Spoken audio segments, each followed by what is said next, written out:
Hey there internets, I'm Michael and this is Toucan Play That Game, bringing you our review of Gempacked Cards from Pencil First Games.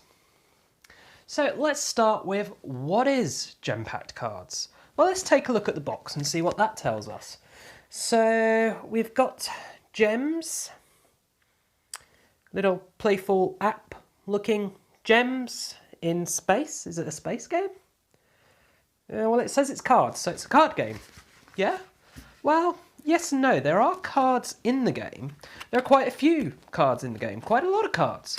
But there are also quite a lot of these tokens called pips. And what all these colourful little guys are called are Geminos. And the nature of this game is that you first collect these pip Geminos, and then you use these to purchase square Geminos that are on cards, and you only have a limited selection available each turn. And then you can use the squares to buy diamonds, and then you can use a combination of all these things in order to buy special points cards. So that is the game in a nutshell. Why don't we take it to the table for you to see a bit more depth about what Gempacked Cards is and how it plays. Here is the table all set out for a two-player game. So in a two-player game, we only use the yellow pips and the yellow cards. We have two of the scoring cards at the top here, and they're the only two that we use. And also we have 4 of these rocket ships because it's the number of players plus 2, and you have a grid of 9 of the Gemino cards here. If at the start of anyone's turn there is 7 diamonds in this grid, then you may reset it before taking your turn. So at the moment there's just 6. So the first player will take their turn. On their turn, they randomly draw 2 pips and add that to their collection. They may then spend these pips. So for instance, they can use 2 red pips to buy a red square. And what you can buy is given on this little colour chart here. So what you can do is use your primary colours in order to make secondary colours, such as your orange, purple and green here. So if I had a blue and a red square, I could buy this purple diamond. The scores for each of the cards are denoted on them, as well as also being given on the little cheat sheet card here. At the end of the game, whoever has the most points will win. And the game will end when you run out of pips to draw. It's important to note that also, once you have bought one of these squares, you'll have your used pips in a pile face up, and you can trade it in. So I can now sell this square to the discards in order to get 2 red pips. So this is a way that you can use your secondary colour squares in order to get primary colour pips to buy primary colour squares that are worth more points. To get the rockets, you must trade everything listed on that card, and it will give you a few points extra compared to what those would be worth on their own. The little special scorers here, if it's got a question mark with a circle, that means pips, so any free pips will get you this card. And this one means squares, so any free squares would get you this card worth 6 points. That is Gempacked Cards. Well, what do I think? Let's start with the artwork. And the artwork does exactly what you would expect. You know, the box says it all. It's these playful Gemino characters that look like something out of an app. And they appear on all the cards, they're on all the pips. That is what makes this artwork. And it is an artwork that will appeal to a huge variety of people, especially the target audience for this game. It's a 6+ game and children will love that artwork.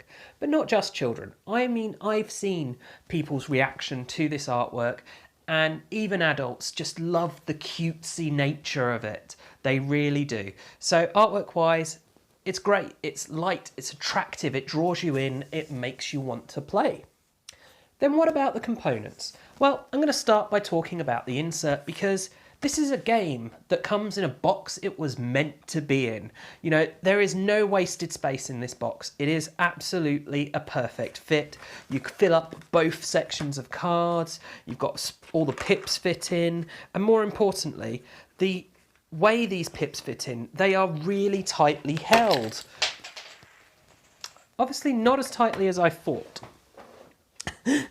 Last time I did that, they did not fall out. So obviously it is giving a bit over time. And I'll clear it all up later. But you can see it is a good insert. The amount of space there is exactly what you need for the game. And it all holds it nice, tidily and organised. More so once the lid is on, trust me. And then that leaves the gameplay. Well, I can't help but talk about Splendor when I talk about the gameplay. Every time I try and teach this game, the first thing I start with is, well, have you played Splendor? Because it is so much like that. And at first it feels like it's Splendor Light, then it feels like actually there's more depth and strategy than Splendor, and then it goes back to feeling like Splendor Light. It's a really delightful experience. So the reason I compare it to Splendor is that in Splendor you collect chips that are like these pips. However, Splendor, I would say, is more strategy based than this. This has a lot more luck to it than Splendor does, because of the way you're drawing these pips blind. Whereas in Splendor, you're choosing the specific colours you need, and it's only what comes out in the centre to buy that's dictated by luck. And in the end, that's what makes this a much simpler game, because it is much heavier on that luck. But it is still a really enjoyable game with some amount of strategy. Once you've played quite a few games as an adult, you start to realise you want to ignore the secondary colours, you just want the primary colours. They're what matters. Secondary colours, if you get enough to buy a square, great, buy that square, then trade it in for primary colours, because they're what's important. They're what will get you the points to win you the game. However, playing with children, they do not know that, and they will have great fun with this. It will help them to learn the way secondary and primary colours all work, how you can make a secondary colour using those primary colours, how if you break down that secondary colour, you get these primary colours. It is a great game for the target audience. That is what I would say, and it is a fun little filler game for adults. More importantly, it's a game that adults could play with the children and still feel like they're having fun and enjoying a game and be helping that child to learn about colours.